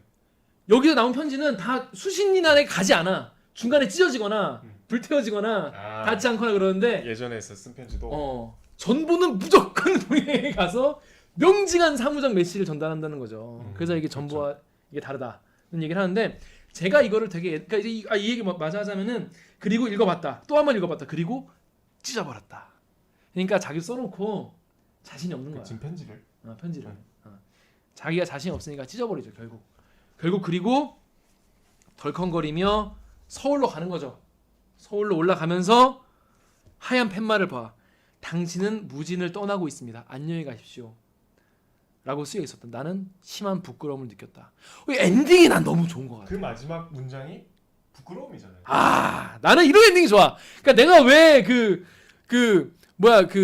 김초엽 소설에 인간은 너무나 아름다운 그 생물이라는 거에서 나는 약간 부족함을 느꼈냐면 나는 이런 엔딩 한국인이 좋아하는 엔딩. 이게 왜 한국이 좋아하는 엔딩이야? 그러니까 제가 좋아하는 엔딩. 고구마 엔딩이잖아. 고구마를 좋아하는 거죠. 그러니까 뭔가 다른 걸 토용해서 정말 뭐랄까 이 소설에서 그 주인공에게 정말 날카로운 한 방을 찔러주는. 근데 그 드라마가 너무 웃겼던 게 드라마가 마지막에 너무 웃겨요. 여기서는 그나마 이제 말없이 떠나잖아요. 근데 드라마에서는 박근영 선생이 이제 전보를 받고 기차역으로 가는데 그 하인수한테 걸려 오, 어떻게 돼? 떠나시나 봐요. 오, 이 편지를 말로 해. 난 그거 너무 구차하다. 넌내 자신이기 야, 때문에. 그건 엄청 구차해. 그러니까 그건 엄청 구차해. 차라리 편지를 써놨던 거를 주면 괜찮아. 그게 아니고 아, 이거는 타이밍, 이건 그리고 추하다. 가방 들고 기차역 가기 전에 하인수한테 만나서 이런 얘기 하면 또 그럴 수 있잖아. 그러니까. 근데 걸려서 하는 건 너무 그냥 구차하다. 달려다가 기차역을 지나가서 그런 걸 우리는 전문 용어로 마유 턴다고 하죠. 그 마유 터는 거야. 그래서 화인숙이 믿겠어요? 그래서 그 당황한 표정을 잠깐 보여주더니 이 편지를 직접 이제 말로 해요. 하인숙이 표정 어떻습니까? 그러니까 그 영화 드라마에서의 하인숙은 훨씬 여기서보다 더 성숙한 여자. 뭔가 우리가 지금까지 얘기한 그 쓰레기 근성을 다 알았다는 듯이. 그래야지. 말씀드렸잖아요. 저는 서울 안 간다고요. 그래야지. 애틋하게 하고 헤어져요. 그러니까 더 쓰레기야. 더 하수야. 한층 더 쓰레기네. 그래서 그 잘생긴 박근영 선생을 왜 그렇게 만들었는지. 아니죠. 저는 잘생긴 남자, 제가 잘생긴 남자로 살아본 적은 없지만은 잘생긴 남자들이 그렇게 공수표로 이빨 터는 거 가지고 여성들의 마음을 그렇게 막 지 마음대로 하다가 가볍게 생각하다가 그렇게 앞에서 또 이렇게 변명하는 그런 꼬락서리를 많이 봤거든요. 그래서 그런 거에 대해서 정말 뒤통수를 세게 쳐줘야 된다. 너무 웃겼어. 그게 사실은 우리가 그 뭐지 생활의 발견이나 뭐 이런 그렇죠. 누구? 생활의 발견에서도 그런 장면이 있죠. 네, 그러니까 그 감독 누구지? 갑자기 이름 생각나. 홍상수류의 그 영화들이 2000년대 초반에 우리 사람 이슬 뒤통수를 치지 않았습니까? 그런 감성. 머릿속에는 저 여자 자고 싶다는 생각밖에 없는 지식인들. 근데 이거는 잘 털어가지고 이걸로 그냥 어떻게 계속 하고 나중에 약속 하나도 못 지키고 그 지식인의 모습 그대로네. 그 욕망을 해소한 뒤에 자기가 약속해놓은 것 의무사항들을 어떻게 하면 어길까? 어떻게 하면은 부드럽게. 어떻게 하면 어기고 욕도 안 먹을까? 이게 개새끼들인 거예요. 기본적으로. 거기에 골몰하는 지식인들. 그 지식을 거기에 쓰는 쓰레기들. 그리고 다 잘생겼어. 왜냐면 기본빵 얼굴이 잘생기지 않으면 그게 안 되거든. 이게 스레시홀드를 못 넣으면 그게 쉽지 않아요. 근데 그래서 이제 나는 그 엔딩 너무 너무 사이다네. 그렇게 하인숙한테 아니 친구, 네 바닥은 여기구나. 이 바닥을 드러내는 엔딩 너무 좋네요. 나는. 딱 넥타이 메고 그 가방 딱 들고 그거 다 가짜. 우아하게 딱 가는데 하인숙이 그러니까 박근혜 그거 좋네. 제가 이제 그런 대목을 그 소설 밀란 쿤데라의 그 참을 수 없이 존재의 가벼움. 참을 수 없는 존재 가벼움에도 그런 자목이 나와요. 그 주인공이 이름이 뭐지? 마크인가 마스크인가? 아니야. 머플러인가? 마이크인가? 마이클? 아니야. 그 이름 세 글자고 미음이 들어가는 이름이에요. 아무튼 그 사람이 출장을 갔나? 어디 갔다가 거기서 이쁜 여자 만나. 근데 그 여자한테 그 남자 굉장히 바람둥이잖아요. 그래서 약간 여지를 줘. 근데 이 여자가 진짜 온 거예요.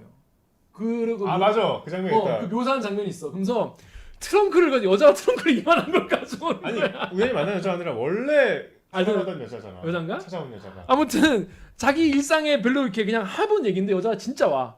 근데 트렁크를 이만한 트렁크를 갖고 오는 거야. 맞아. 초반에 나오지. 그 트렁크를 보고 오란다고 오냐? 저 트렁크를 보고 그만한 무게의 부담감을 느낀 장면을 보는데 이걸 보면서도 이게 쓰레기 새끼구나 느꼈는데 똑같네.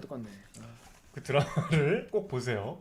그 드라마 보면은 이 주인공의 그러면 잠깐만. 무진갱은 홍상수의 원형인가? 그냥 남자들은 늘 그렇다. 쓰레기들다.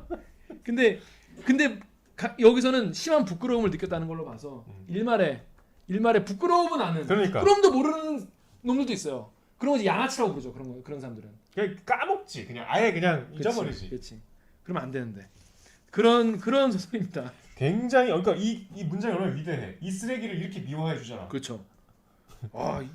자기가 좀 쪽팔려가지고 짧게 편지를 쓰는데 그거에 대해서 이렇게 전보여 새끼 손가락을 걸고 약속을 전보의 눈을 피해서. 전보의 눈을 피해서 야 이렇게까지 전보가 무슨 와이프인 양. 그렇죠.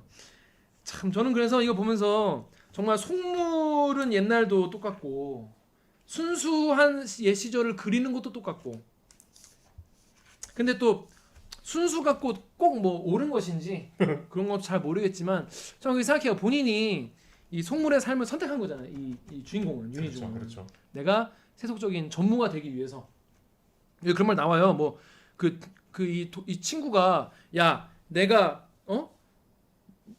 나를 못 끌어주면 결혼할 쪽에서 나를 끌어줄 사람을 찾아야지 무슨 그런 택도 없는 애랑 나보고 결혼하는 거야 이러면서 이런 얘기 하는데 이게 아예 자기 얘기거든. 윤희중 본인 얘기예요. 본인은 그래서 너는 그렇게 번듯한 데 결혼을 해놓고 나보고는 그렇게 딴데 결혼하라는 장가 거냐? 잘 가서 그냥 장가 잘 가서 철수해놓고 이제 그런 얘기를 하는 거죠.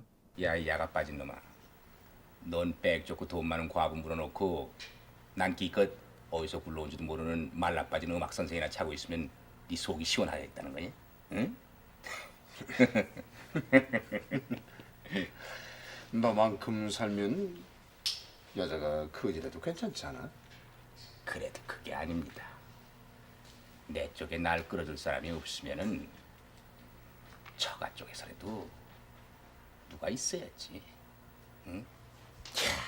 그래서 저는 이 수컷의 이 60년대나 지금이나 마찬가지겠지만은 그런 출세에 대한 욕망, 속물 근성에 대한 이야기 그리고 그거를 내가 아니라 이 등장인물들을 통해서 그게 더 드러나지는 그런 소설이었던 것 같아요. 보면 저는 되게 재밌었고 근데 저는 처음 봤을 때는 사실 그런 생각 못했는데 너무 안개 같지 않아요?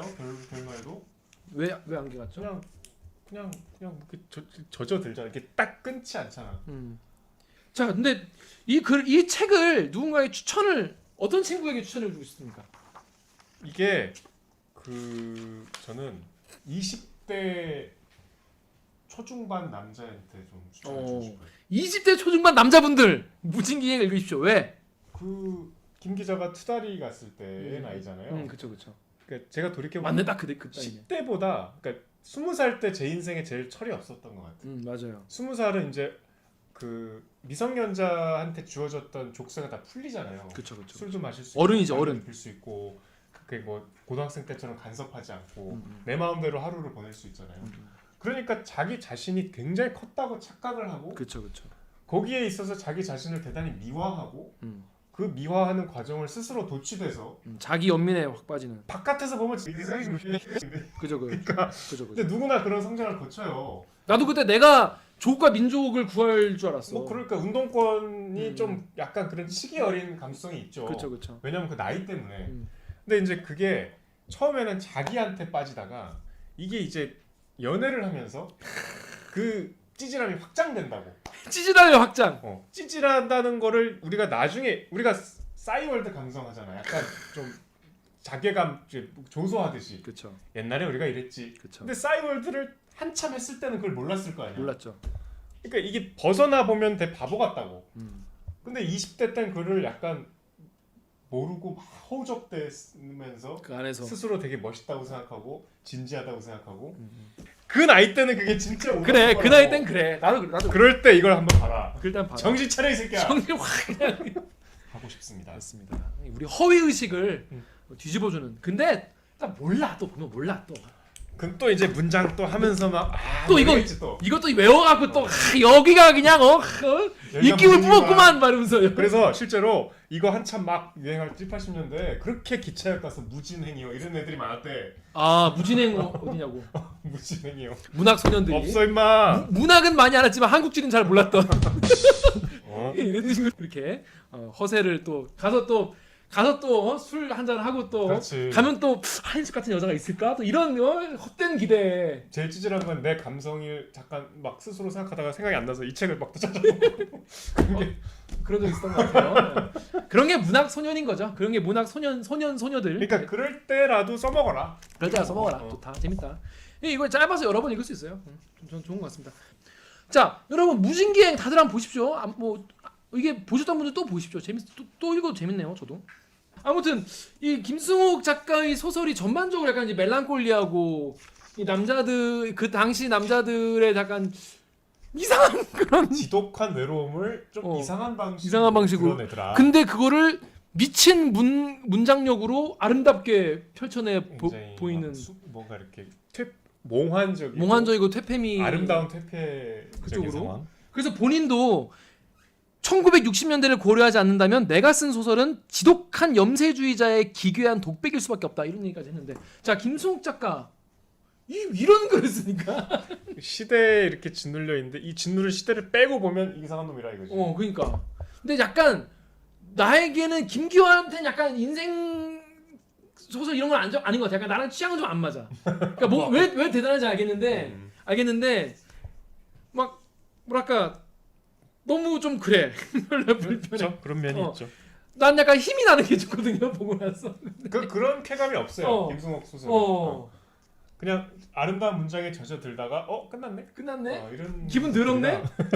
전 서울 1960년 이거 읽고 기분 더러웠어요. 좀 그럴 수 있죠. 네. 기분 더러운 게 제일 컸어. 그러니까 작가님, 김속 작가님이 기분 나빠졌을 이유가 있는데 이건 뭐 개인의 감상인데 기분 더럽게 만드는 것도 능력인 거예요, 사실은. 그렇죠. 소설 어쨌든 깊숙이 이해하기 좀 들어갔다는 거잖아요. 그렇죠. 자, 김속 작가 어떤 작가입니까? 이번에 인터뷰도 있었는데. 김승옥 작가는 저 41년생이시니까 우리 다뤘던 현기영 작가하고 동갑이세요. 이 60년대 충격이 그러니까 이런 글을 60년대 썼는데 그 당시에 문단의 충격이 어땠는지가 김훈 소설가의 에세이집에 나와요. 김훈 소설가 이건 아시죠? 라면을 끓이며. 네, 이거 많이 봤잖아요. 여기 이제 이게 에세이집인데 아버지에 대한 이제 글이 있어요. 이 김훈 선생의 아버지가 되게 유명한 무협지 작가셨거든요. 무협 소설 작가. 근데 이때 이제 아버지가 자기 작가 친구들하고 방에서 하는 얘기를 들은 얘기가 나와. 기라성 같은 청년 작가 김승옥이 단편 소설 무진기행을 발표했을 때 아버지는 문인 친구들과 함께 우리 집에 모여 술을 마셨다. 그들은 모두 김승옥이란 벼락에 맞아서 넋이 빠진 상태였다. 너 김승옥이라고 아니? 몰라. 본 적이 없어. 글만 읽었지. 그들은 김승옥이란 녀석의 놀라움을 밤새 얘기하면서 혀를 내둘렀다. 그리고 이제 우리들 시대는 갔다며 고래고래 소리 질렀다. 그러니까 굉장히 충격적인 신인이었던 거예요. 20대 초반의 작가가. 김승옥이 간단하게 이제 그 인생을 말씀드리면 1941년생이고 아버님, 어머님이 굉장히 인텔리셨나 봐요. 아버님이 그 일제시대 때 도쿄에서 유학을 하신 대학생이었고 어머니는 일본에 살았는데 아버지가 한의사 하셨대요. 그래서 이제 고향이 오사카예요, 김승옥 선생은. 그래서 요 해방 이후에 이제 순천에서 정착을 했는데 아버지가 여순 사건 때 이제 돌아가세요. 아버지가 이제 뭐 저 임시정부에서도 일하시고 끝나고 뭐 건준에서도 일하시고 뭐 굉장히 활동가하셨는데 여순 사건 때 돌아가셨어요.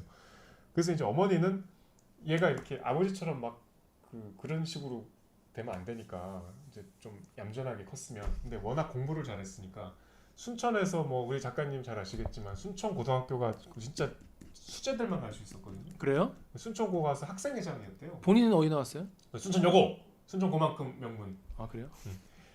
그 학생회장도 하시고 모범생이었던 거지. 그 엄마가 너는 법대 가면 안 된다. 아버지처럼 되면 안 된다. 세상 일을 하지 마라. 너는 의사가 되라. 그래서 의사는 되기 싫고 그래서 외교관이 되고 싶었대. 그래서 서울대 불문과를 갔어요. 제가 고등학교 때는 영어와 독일어를 배웠기 때문에 불어를 배워야겠다.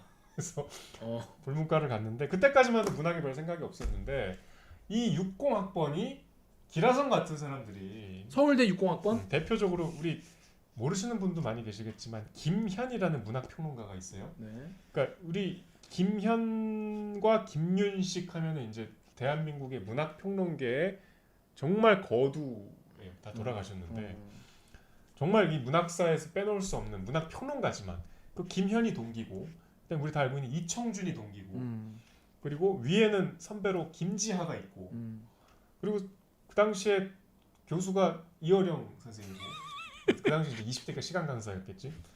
아주 기라성 같은 문학인들로 둘러싸여 있어서 그 이청준이 꼬셔갖고 이렇게 막 이렇게 문학 모임에 들어갔대요. 그래서 그때 이제 문학의 맛을 막 보다가 그러니까 친구들이 다 문학도잖아요. 이청준 선생은 어릴 때부터 소설가가 되고 싶었던 문학 청년 지망생들이었구나. 뭐 제가 말씀드렸죠. 연무웅 그다음에 뭐 저 연부웅, 김영광 뭐 그다음에 저 김화영 뭐 이런 기라성 같은 사람들이 지금 막 각 분야에 다 최고 거두들이에요.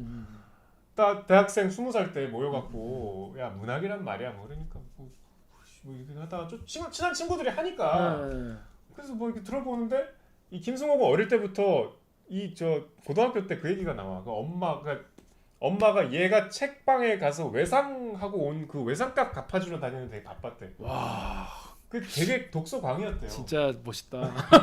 우리 엄마는 그런 거. 아니 뭐 이때는 이제 할 게 책밖에 없어. 아 그래도 품이 나네. 김승옥이 대학 와서 이제 별로 문학에 관심 없었는데 이상한 거야. 문학도 하겠다는 놈들 들어보니까 별로 나보다 책을 많이 안 읽은 것 같아. 아. 그러니까 나도 글 쓸 수 있겠는데. 그래서 한번 그래서 이제 그 시험에 한번 써본 거야. 군대를 가야 되니까. 그렇죠. 내가 글을 얼마나 잘 쓰나 한번 시험 삼아 그 한국일보 신춘문예에 이청준을 꽂혀서 같이 거기 응모를 했대. 같이. 근데 김승옥만 된 거야. 와. 김승옥이 군대 가기 전에 그냥 넣어봤는데 신춘문예 당선이 됐는데 기자한테 손 지어준 얘기도 해요. 그 이제 그 응모를 했을 때 한국 그때는 이제 직접 찾아가서 이렇게 줬나 봐요. 원고를 이렇게 뽑아가지고 네, 원고지 이렇게 봉투에 넣어갖고 야. 선 봉투에 넣어서 단편이가 들어갔나 보다. 마감 이제 끝나서 퇴근하는 한국일보 기자 붙잡고 이렇게 딱 쥐어주고 갔대요. 그리고 아예 될 리가 있겠어. 그리고 이제 군대 가려고 고향으로 기차 타고 내려가서 막 술 퍼먹고 있는데 전보가 왔대. 서울로 빨리 와라. 아 이게 무진기 같은 이 정보가 그 정보는 잘 도착했네. 된 거야. 어. 서울대가 난리가 났대. 그때까지만 해도 서울대 이 어린 학생들이 신춘문예 된 적이 없었대. 그것도 문학을 하겠다고 설치는 애도 아니었고. 그 이제 그때 군대 갔다 와서 막 써서 이제 무진경도 쓰고 서울 이것도 쓰고 해서 막 이제 문단의 신인이 막 아까 얘기했던 그래서 벼락 맞고. 김승옥이라는 놈이야. 근데 아무리 이래도 60년대는 소설만으로는 큰 돈을 못 벌었대요. 그래서 김승옥 선생이 60년대 후반에는 영화로 갑니다. 영화 시나리오를 오히려 더 많이 썼어요. 맞아요. 그리고 우리가 그 알고 있는 영화 중에 영자의 전성시 들어봤지. 그쵸. 그 시나리오를 김승옥 선생이 썼대요. 그리고 저는 처음 들었지만 겨울 여자란 그 당대 히트작이었다는데 그 시나리오를 뭐 한참 쓰시고. 그러니까 김승옥 선생은 소설을 많이 안 썼어요. 그리고 그 뒤에 77년에 여기 나오는 서울 달빛 영장 되게 제목이 이상하죠.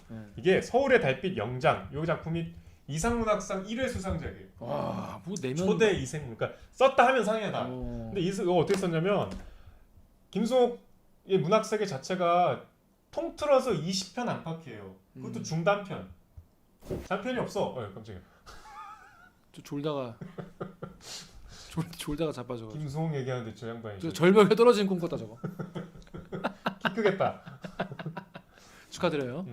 이게 되게 좀 어떻게 보면 이 보면 사진 보면 되게 잘생겼잖아. 좀 게을러. 잘생긴 글 사람. 잘 쓰고 게을르고 글- 연애 좋아하고 술 맞아. 좋아하고 그런 사람. 딱이- 그래서 이어령 선생이 너무 글을 잘 쓰는 제자인데 너무 게을고 글을 안 쓰니까 반도 호텔이라고 지금 롯데 호텔 자리에 있던 당시 서울 60년대 제일 높은 건물이었대. 이제 요건 70년대 얘기지만 반도 호텔에 방을 하나 얻어서 거기다 가뒀대. 이게 이른바 지금 인터넷에서 야 이 새끼 가둬놓고 글만 쓰게 하고 싶다. 그렇지. 얘 가둬놓고 영상만 만들게 하고 싶다. 이게 그걸 실제로 한 거네 그러면. 김기아 가둬놓고 대들기만 만들게 하고 그게 싶다. 그거 아니야? 그거 실제로 김수호 가둬놓고 글만 쓰게 한 거 야, 아니야? 돈 걱정하지 말고 밥도 다 호텔에서 먹어라. 소설 한 편만 쓰고 나와라. 이런 선생이. 근데 거기서 탈출했대.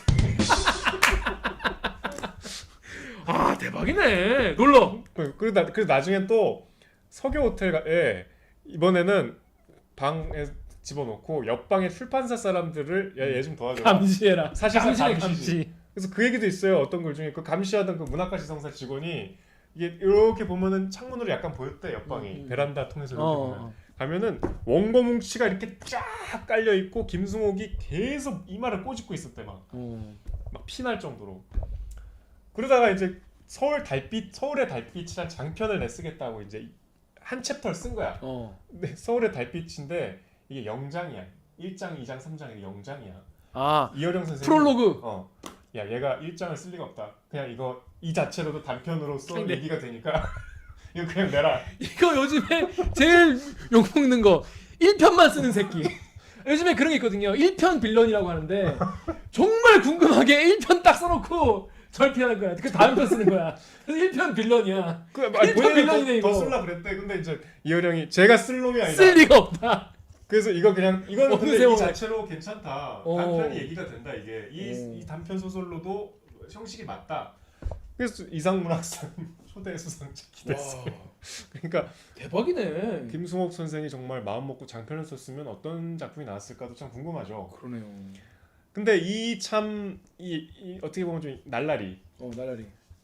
잘생긴 매력적인 날라리가 이제 광주 5.18 때 충격을 받고 이제 그때 신문에 연재를 하고 있었는데 5.18의 참상을 듣고 난 더 이상 글 못 쓰겠다. 그래서 그때부터 글 안 쓰셨대요. 네.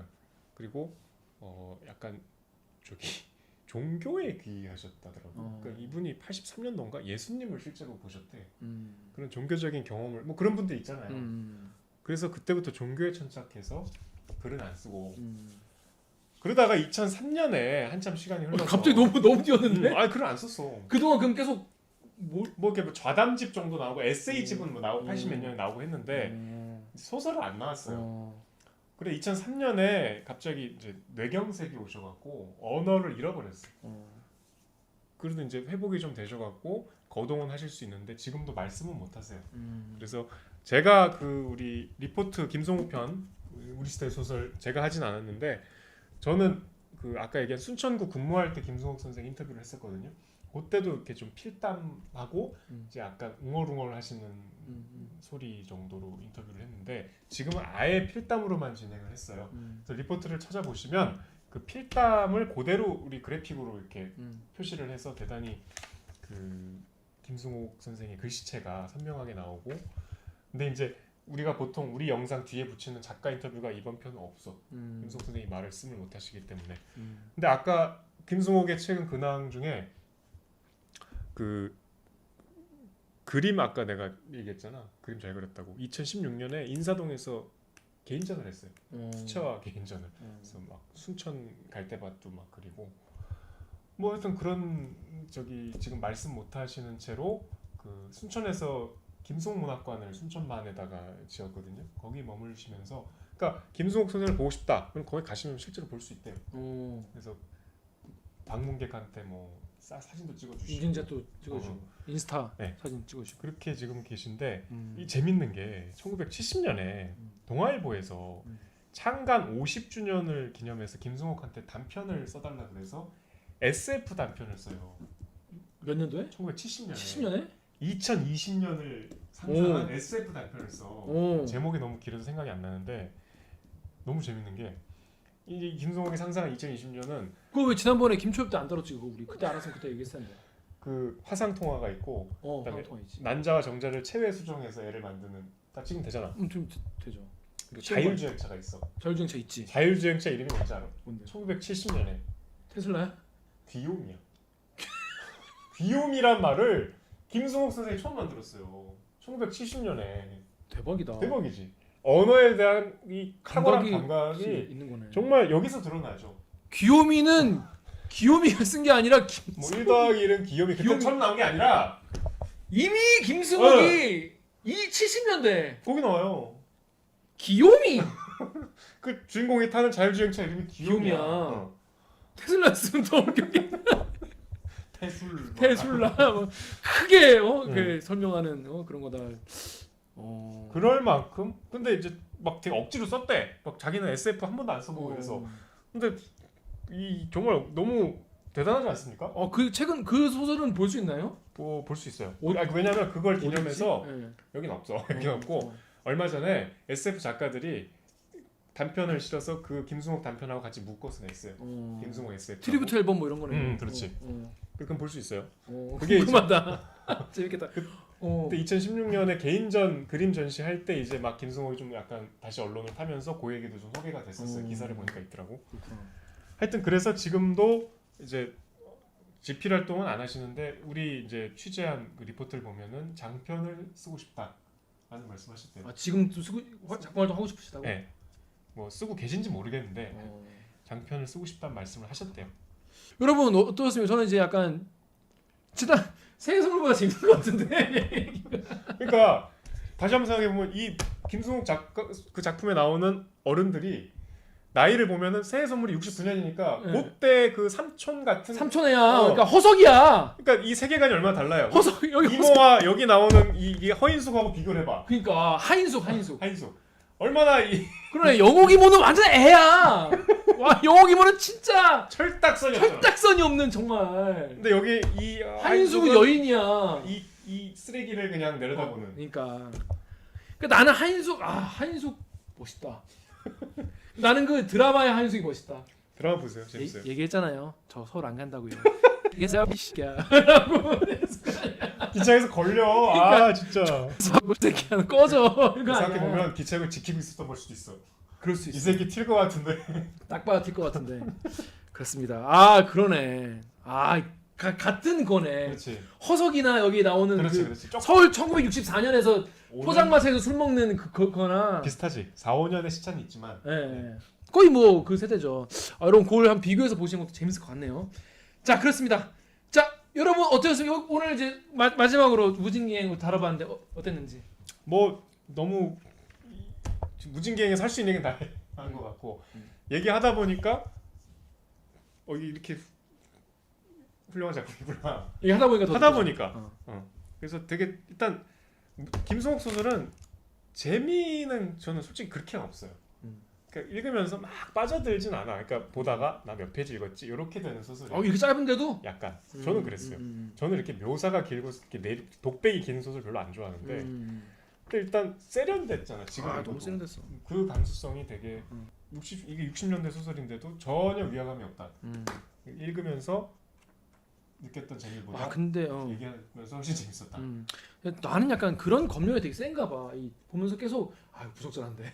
저 그런 난 그게 계속 생각이 나가지고 되게 그 감상에 약간 좀 걸림돌이 좀 되긴 했었어요. 특히 이제 1964년 겨울 같은 경우에 더 그랬고.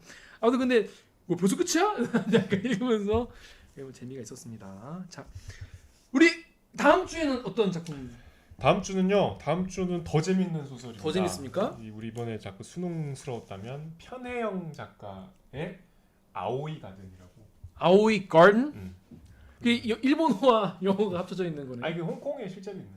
사스 알죠? 사스. 예. 그때 그 아오이 가든 그 뉴스에 나와요. 그렇구나. 저기 그럼 아오이가 그럼 홍콩 말인 거예요? 또 홍콩 지명이에요. 그래요? 네. 나는 일본 말인 줄 알았네. 우리가. 그래서 그것도 소설집이에요. 근데 되게 기괴하고 무섭고 단편이에요?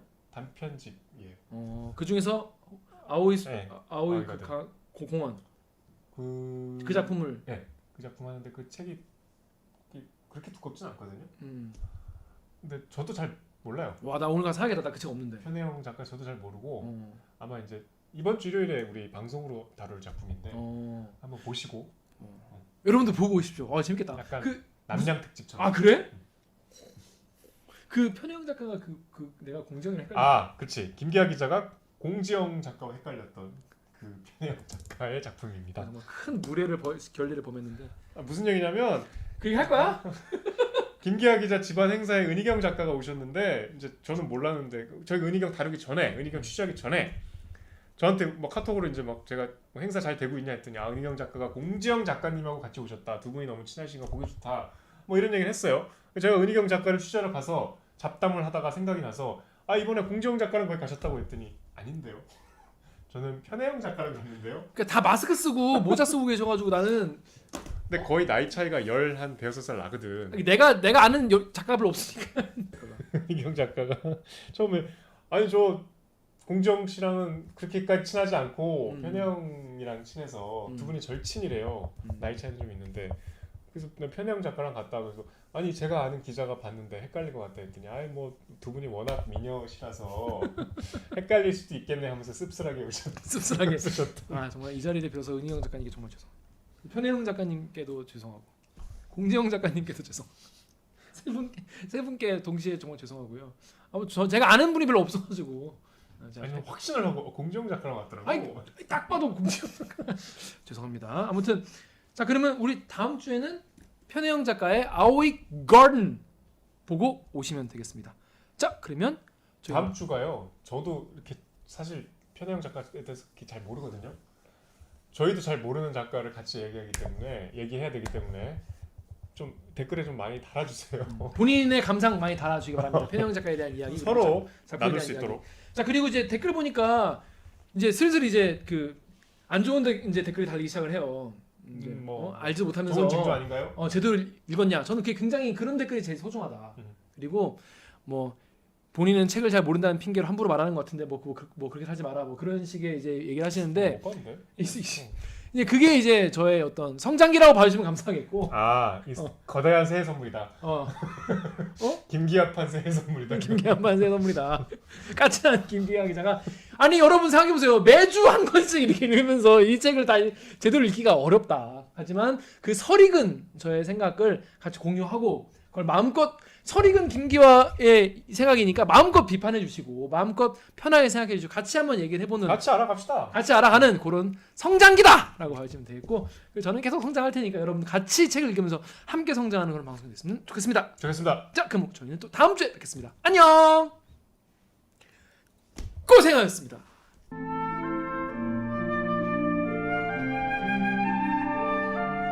끝이 보이지 않는 광활한 갯벌.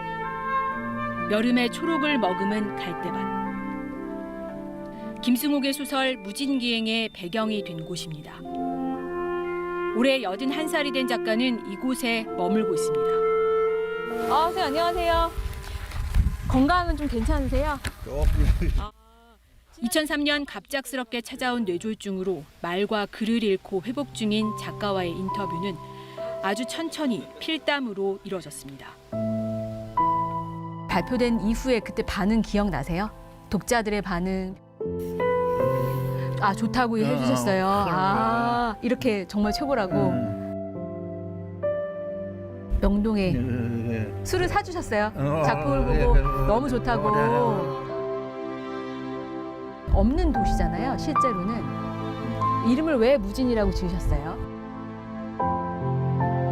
그래서 이 전쟁을 겪은 한반도 전체적인 걸 담아서 이걸 무진기행 쓰셨다는 말씀이시죠?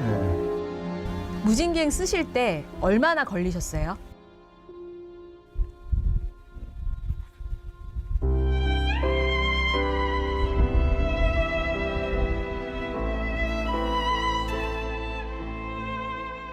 (1964년) 24살 청년 김승옥이 넉 달 걸려 완성한 소설 무진기행은 한국 문학의 지형을 완전히 바꿔놓습니다.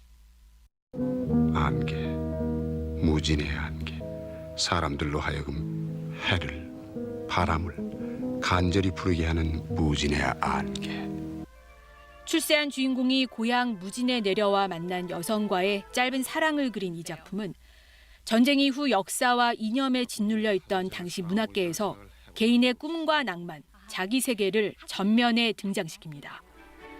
감수성의 혁명이란 평단의 극찬을 받으며 한국 문학사에 김승옥이란 지울 수 없는 이름 석자를 새긴 순간입니다. 그런 건 전혀 없었던 한국인들에게 너만의 세계가 있어 라는 걸 딱 보여줌으로써 엄청난 충격을 주었고 그래 나의 세계를 찾아가야지.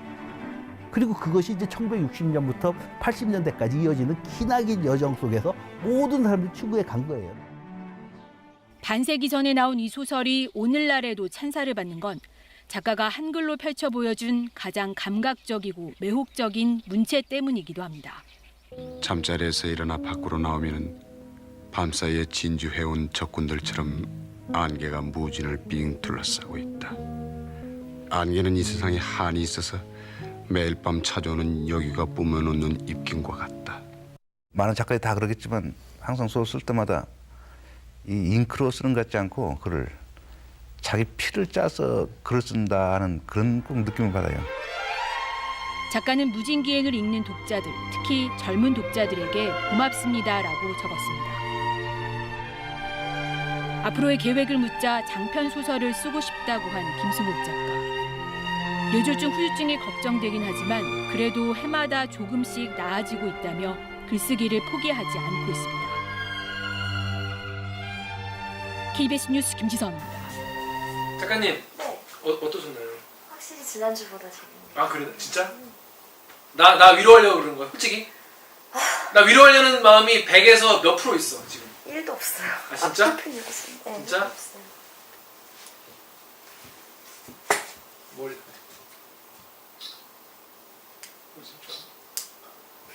그리고 그렇게 삐딱하게 찍는 게 사실 못 찍는 사람도 꼭 그렇게 찍거든? 그래 이렇게 찍어야 돼. 네. 아이고. 난 오늘 현기영 선생하고 술 마실 건데. 오 진짜? 혹시 보셨대요? 아니 얘기 안 했어. 얘기 안 했어. 얘기하지 마. 이게 때문에 안 돼. 아 근데 18시 이후에 3인 이상만 아니면 내가 막 껴달라고 막 그럴 텐데. 아, 너무 아쉽다. 아니 같이 보면 좋을 것 같아서 나는 좀 계속 정기적으로 보기로 했거든. 아 현작가요 오늘? 이거 풀리면 뭐 그러니까. 같이 한번 보면. 그러니까 너무 영광이네요 진짜. 나 배 너무 고파. 작가님 식사 같이 하시죠. 네. 그러시죠. 그러시죠. 뭐 드실 건데요? 뭐 먹을까요? 아니 나 오늘 좀 맛있는 거 먹고 싶어. 나 너무 스트레스 받거든. 진짜로. 얼마나 맛있는 거요? 얼마나? 이 앞에 맛있는 게 있나? 근데 차 갖고 왔어요? 저 없어. 차가 없어. 나 현기영 선생랑 술 마시러 가야 돼서 나 오늘 오후 반차야. 아 부럽다. 존나 이런 게 이제 개연성이 있는 거잖아. 이거는 정말 개연성이 진짜 딱 있는. 아 납득이 되는. 그 택시 타고 가시죠. 어디 가서. 안 돼요. 왜? 저 방송이 있어서